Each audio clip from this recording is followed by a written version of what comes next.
24 horas de louvor e adoração. Toque de adoração no Vem aí a reflexão da manhã. Jovem Gospel. Hoje nós vamos refletir na palavra de Deus. Na nossa reflexão, vamos falar sobre o reino de Deus. O dia e a hora, ninguém sabe a não ser o Pai. Fomos advertidos desde o início, né? Quando Jesus veio a esse mundo, nos advertindo e informando, o reino de Deus está próximo. E olha, o dia e a hora, vocês não sabem quando voltarei. Jesus deixa claro para que nós devemos ficar atentos, né? Ficar observando, nos policiando, porque o espírito está pronto, mas a carne é fraca. Vivemos num mundo mau, num mundo cheio de opções que nos tira a atenção, nos tira o nosso alvo, o nosso foco. Portanto, vamos ficar atentos e vamos refletir na palavra de Deus lá em Mateus, no capítulo 24, versículos 36 ao 39. Quanto ao dia e a hora, ninguém sabe, nem os anjos dos céus, nem o Filho, senão somente o Pai. Como foi nos dias de Noé, assim também será na vinda do Filho do Homem. Pois nos dias anteriores ao dilúvio, o povo vivia comendo e bebendo, casando-se e dando-se em casamento, até o dia em que Noé entrou na arca, e eles nada perceberam, até que veio o dilúvio e os levou a todos. Assim acontecerá na vinda do Filho do Homem. A verdade, pessoal, que nós vivemos numa tensão, na verdade. Nós vivemos no mundo, a gente fica preocupado, todo mundo tentando de uma forma melhorar o seu bem-estar, o seu corpo, para ter mais dias de vida aqui na Terra. E quando se pensa na vida eterna, muitas vezes deixamos para depois, não estamos muito preocupados, a gente não sabe o que vai acontecer, eu vou aproveitar o momento que eu tenho aqui. Portanto, e há também situações em que muitos tentam adivinhar, né? Tentam adivinhar que dia o Jesus Cristo vem. E muitas vezes ficam buscando sinais, né? Muitas vezes as pessoas foram questionar Jesus: mestre, mostra-nos um sinal de quando isso acontecerá, né? E Jesus sempre falava: essa geração pede sinal. Mas olha, nós como cristãos, pessoas que servem a Cristo, nós não devemos nos preocupar com isso, né? Com que dia Jesus vem. A nossa preocupação tem que ser: eu vou estar lá, né? Quando ele vier, como eu vou estar? Nós não devemos nos preocupar e ficar olhando para sinais do tempo. Aconteceu isso, um tsunami pegou ali, um terremoto matou tantos mil, teve uma chacina em tal lugar, olha, o filho matou o pai, o pai matou o filho, o pai estrupou o filho, não sei, são tantas coisas horríveis que vem acontecendo no mundo, né? E a gente muitas vezes fica pensando: como será e quando será a hora? Nós não devemos nos preocupar com o dia e hora. Nós devemos nos preocupar como está o nosso relacionamento com Deus. Isso sim.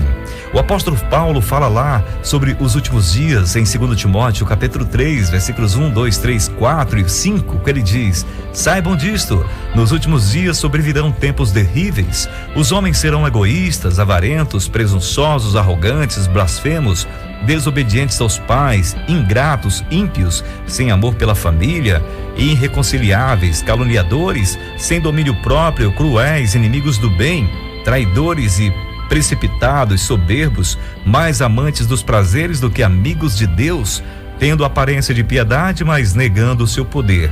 Afastem-se também destes. Parece que estamos vivendo isso aqui nos dias de hoje, na verdade. Se você assistir os noticiários, se você vê as matérias que tem em redes sociais, na internet, você vai ver que tem coisas parecidas com essa que nós estamos vivendo nos dias de hoje. E o apóstolo fala também lá no capítulo 3, no versículo 12, que ele diz: de fato, todos os que desejam viver piedosamente em Cristo Jesus serão perseguidos. Ora, então, se você vive um evangelho sem dificuldades, como muitos estão prometendo por aí, algo está errado com esse tipo de evangelho. Porque para mim, desde o dia que nós começamos a criar esse projeto da rádio, né, Eliana? Sim. Foi dificuldade? Muitas Não barreiras. tem sido fácil, né? São tantas dificuldades que temos que enfrentar para colocar esse projeto no ar e está funcionando hoje. E assim a nossa vida, com nossos compromissos que nós temos diariamente para manter funcionando, né? Há dificuldades, há sofrimento, há dor. Mas a nossa esperança e a nossa alegria não está condicionada à nossa vida aqui nessa terra. A nossa alegria, a nossa esperança é o que nós temos quando Jesus voltar. Lá receberemos a recompensa de tudo que estamos fazendo aqui na terra. Se é pregado a você viver na tranquilidade de um marasmo, no evangelho tranquilo, viva para Deus e você será um homem próspero e feliz. Há mentira nisso aí, porque Jesus não prometeu nada disso.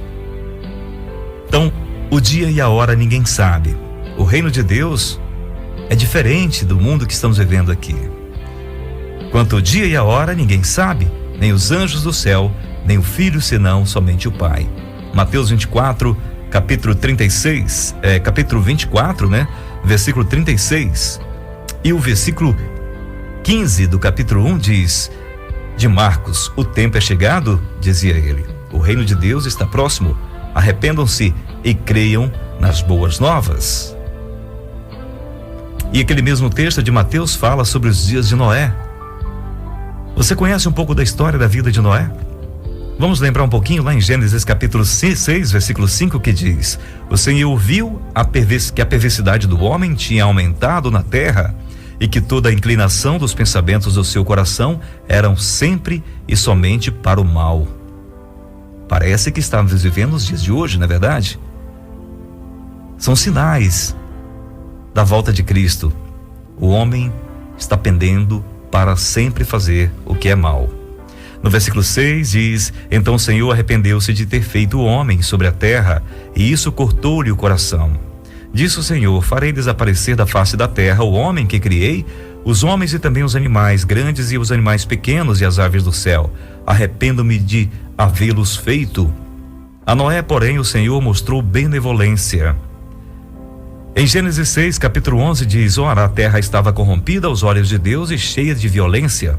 Ao ver como a terra se corrompera, pois toda a humanidade havia corrompido a sua conduta, Deus disse a Noé: darei fim a todos os seres humanos, porque a terra encheu-se de violência por causa deles. Eu os destruirei juntamente com a terra. Você, porém, fará uma arca de madeira e de cipreste, divida-a em compartimentos e revista-a de pinche por dentro e por fora. Em Gênesis 6:17 diz: eis que vou trazer água sobre a terra, o dilúvio, para destruir debaixo do céu toda criatura que tem fôlego de vida, tudo que há na terra perecerá. Mas com você estabelecerei a minha aliança, e você entrará na arca com seus filhos, sua mulher e as mulheres de seus filhos. Agora, bastante atenção para esse trecho de Gênesis capítulo 6, no versículo 22. Veja o que faz um servo fiel de Deus. Noé fez tudo exatamente como Deus lhe tinha ordenado. No capítulo 7 do versículo 1 diz: então o Senhor disse a Noé: entra na arca, você e toda a sua família, porque você é o único justo que encontrei nesta geração. No versículo 4 ele diz: daqui a 7 dias farei chover sobre a terra 40 dias e 40 noites, e farei desaparecer da face da terra todos os seres vivos que fez. Novamente, veja o que o servo obediente faz. No versículo 5 ele diz: e Noé fez tudo como o Senhor lhe tinha ordenado. Gênesis capítulo 7, versículo 13 diz: naquele mesmo dia, Noé e seus filhos Sem, Cã e Chafé, com sua mulher e com suas mulheres, as mulheres de seus 3 filhos, entraram na arca. Com eles entraram todos os animais de acordo com as suas espécies, todos os animais selvagens, todos os rebanhos domésticos, todos os demais seres vivos que se movem rente ao chão, e todas as criaturas que têm asas, todas as aves e todos os outros animais que voam. Casais de todas as criaturas que tinham fôlego de vida vieram a Noé e entraram na arca. Os animais entraram foram um macho e uma fêmea de cada ser vivo, conforme Deus ordenara a Noé. Então o Senhor fechou a porta. 40 dias durou o dilúvio sobre a terra, e as águas aumentaram e elevaram a arca acima da terra. As águas prevaleceram, aumentando muito sobre a terra, e a arca flutuava na superfície das águas. As águas dominavam cada vez mais a terra e foram cobertas todas os as altas montanhas debaixo do céu. As águas subiram até quase 7 metros acima das montanhas. Todos os seres vivos que se movem sobre a terra pereceram. As aves, rebanhos domésticos, animais selvagens, todos os pequenas criaturas que povoam a terra e toda a humanidade. Tudo que havia em terra seca tinha nas narinas fôlego. O fôlego de vida morreu. Todos os seres vivos foram exterminados da face da terra, tanto os homens como os animais grandes e os animais pequenos que se movem rente ao chão, e as aves do céu foram exterminados da terra. Só restaram Noé e aqueles que com ele estavam na arca. Essa é um pouco da história de Noé. Um homem que foi encontrado justo, Deus o encontrou o único justo na face da terra no seu tempo. Agora vamos falar um pouquinho de Cristo, né? Que é muito maior do que Noé, o Filho de Deus que veio a esse mundo para trazer a salvação. Noé, naquele tempo, estava fazendo uma arca para salvar os seres, a criação que Deus tinha feito do dilúvio. Aqui está o Filho de Deus que veio salvar a humanidade desse mundo mau e falar: há um lugar separado para mim e para você. Jesus veio nos anunciar um lugar para mim e você morar na eternidade e viver com Ele. O reino de Deus. O reino de Deus é o reino eterno, onde Deus é o rei. Esse reino é diferente de qualquer outro reino. É um reino espiritual. O reino de Deus será estabelecido no fim dos tempos. O reino de Deus está próximo. Todos que aceitaram Jesus como seu Salvador terão lugar no reino quando Jesus voltar. Morarão para sempre no céu com Ele, com Deus. Por isso, o reino de Deus também é chamado Reino dos Céus. O reino de Deus já começou a ser estabelecido dentro de nossos corações, até chegar a hora de se manifestar no mundo inteiro. O reino cresce dentro de cada crente, de cada cristão, de cada pessoa que tem seu compromisso com o seu Deus, com Jesus Cristo. Quem obedece Jesus faz parte e faz crescer o reino de Deus. Aqui está Jesus maior do que Noé. Noé salvou a humanidade de perecer naquela sua época do dilúvio. Aqui está Jesus anunciando para nós o evangelho, as boas novas, para nos mostrar que existe um céu, um paraíso eterno. Você deve imaginar como seria a situação daquelas pessoas quando começou a chover. Talvez as pessoas pensavam: é só uma pequena chuva, né? Daqui a pouquinho passa e eu volto às minhas atividades normais. Mas não. O dilúvio veio e inundou todo o planeta. As palavras de Jesus estão ecoando aqui pela Jovem Gospel, por irmãos que estão falando na internet, nas redes sociais, em programas, irmãos que estão nas ruas, nas praças, falando de Jesus, nos templos das igrejas, abrindo sua Bíblia, pregando o Evangelho. Jesus está voltando. Os sinais estão claros. Não é simplesmente por tsunami, terremotos e outras coisas mais. É pela maldade do homem que está se estabelecendo em toda a terra. Em todos os lugares estamos vendo o amor se esfriar. Isso é sinal de que Jesus está voltando. Jesus sabia que o mundo está perto do fim e, devido ao seu grande amor por nós, veio se entregar para nos salvar e nos levar para o paraíso de Deus, a Nova Jerusalém. Tudo aqui vai perecer, assim como foi no dilúvio, só que agora é eternamente. O servo obediente ao Senhor vai para o céu, onde o mal não pode entrar, e viverá eternamente com Deus. Vamos ver uma descrição desse novo lugar, né, da Nova Jerusalém. Lá em Apocalipse capítulo 21 diz: então vi um novo céu e uma nova terra, pois o primeiro céu e a primeira terra tinham passado e o mar já não existia. Vi a cidade santa, a Nova Jerusalém, que descia do céu da parte de Deus, preparada como uma noiva adornada para o seu marido. Ouvi uma forte voz que vinha do trono e dizia: agora o tabernáculo de Deus está com os homens, com os quais ele viverá. Eles serão os seus povos, o próprio Deus estará com eles e será o seu Deus. Ele enxugará dos seus olhos toda lágrima. Não haverá mais morte, nem tristeza, nem choro, nem dor, pois a antiga ordem já passou. Aquele que estava sentado no trono disse: estou fazendo nova todas as coisas, e acrescentou: escreve isto, pois essas palavras são verdadeiras e dignas de confiança. Disse-me ainda: está feito, eu sou o Alfa e o Ômega, o princípio e o fim. A quem tiver sede darei de beber gratuitamente da fonte da água da vida. O vencedor herdará tudo isso, e eu serei o seu Deus, e ele será meu filho. Mas os covardes, os incrédulos, os depravados, os assassinos, os que cometem imoralidade sexual, os que praticam feitiçaria, os idólatras e todos os mentirosos, o lugar deles será no lago de fogo que arde com enxofre. Esta é a segunda morte. Um dos 7 anjos que tinham as 7 taças cheias das últimas 7 pragas aproximou-se e me disse: venha, e eu lhe mostrarei a noiva, a esposa do Cordeiro. Ele me levou no espírito a um grande e alto monte e mostrou-me a cidade santa, Jerusalém, que descia do céu da parte de Deus. Ela resplandecia com a glória de Deus, e o seu brilho era como o de uma joia muito preciosa, como jaspe, clara como cristal. A partir do versículo 22 diz: não vi templo algum na cidade, pois o Senhor Deus Todo-Poderoso e o Cordeiro são o seu templo. A cidade não precisa de sol nem de lua para brilharem sobre ela, pois a glória de Deus a ilumina e o Cordeiro é a sua candeia. As nações andarão em sua luz e os reis da terra lhe trarão a sua glória. Suas portas jamais se fecharão de dia, pois ali não haverá noite. A glória e a honra das nações lhe serão trazidas.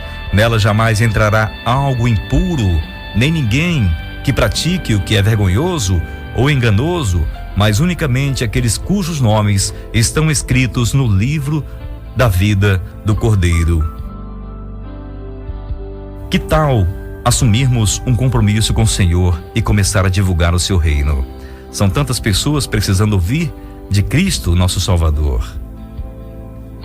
A nossa preocupação no momento é de procurar estarmos com o nosso nome escrito no livro da vida, praticarmos as obras que Cristo deixou para que praticássemos, pregar o seu evangelho às nações, às pessoas que precisam ouvir, ajudar aquele que está perecendo sem ouvir as boas novas de Cristo.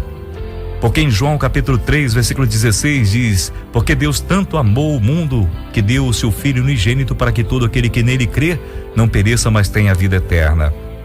Em Mateus capítulo 24, versículo 36, que acabamos de ler, quando diz: quando o dia e a hora ninguém sabe, nem os anjos do céu, nem o Filho, senão somente o Pai.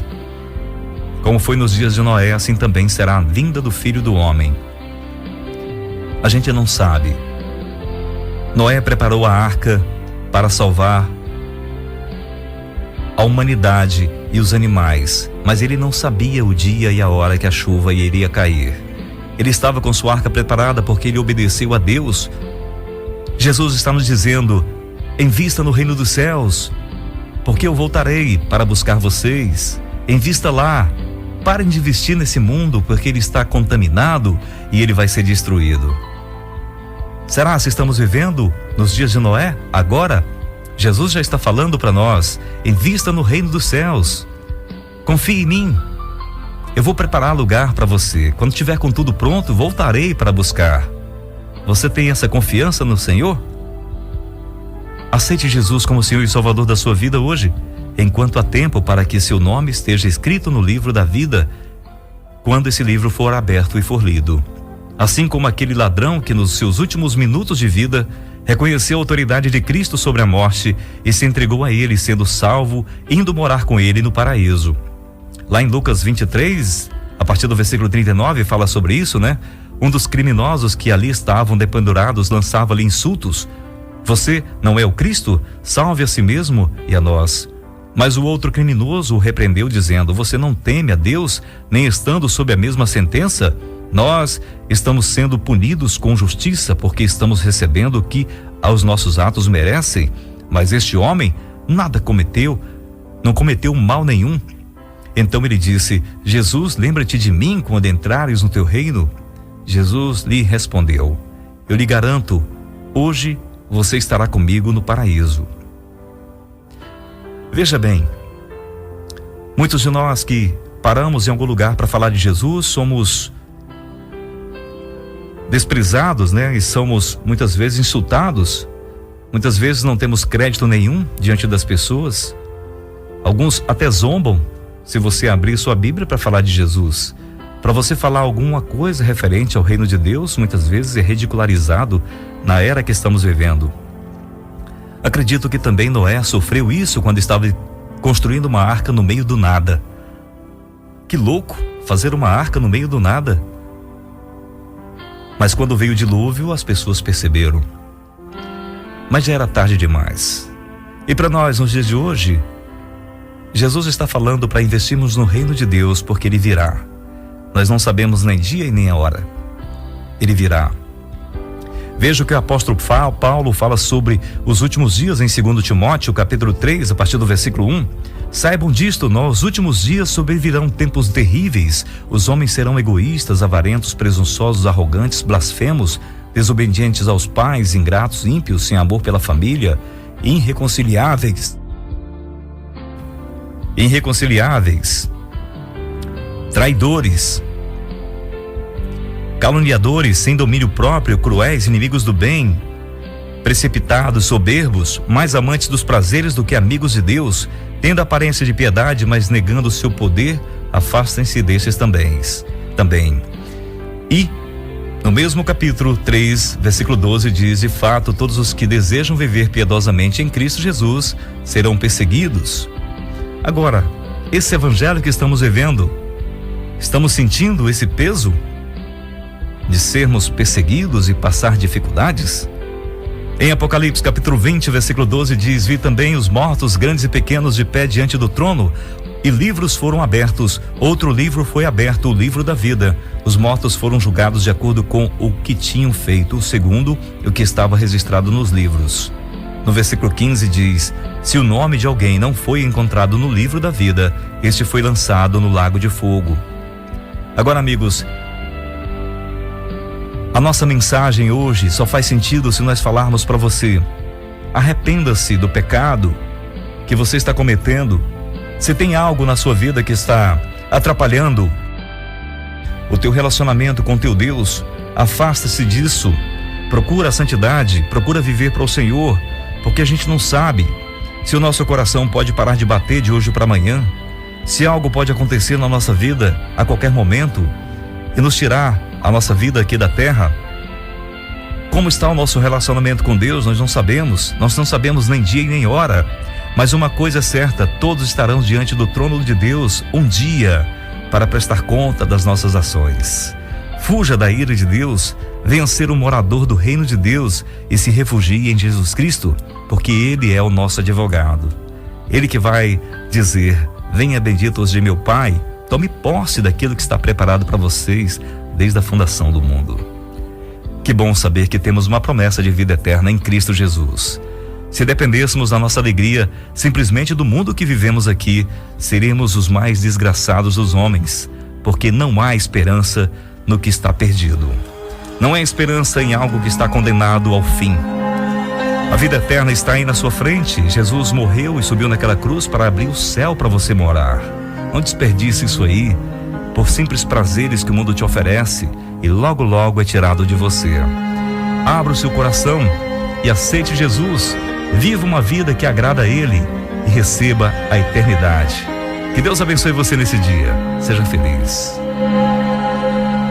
Cercado em meio a vozes, anseio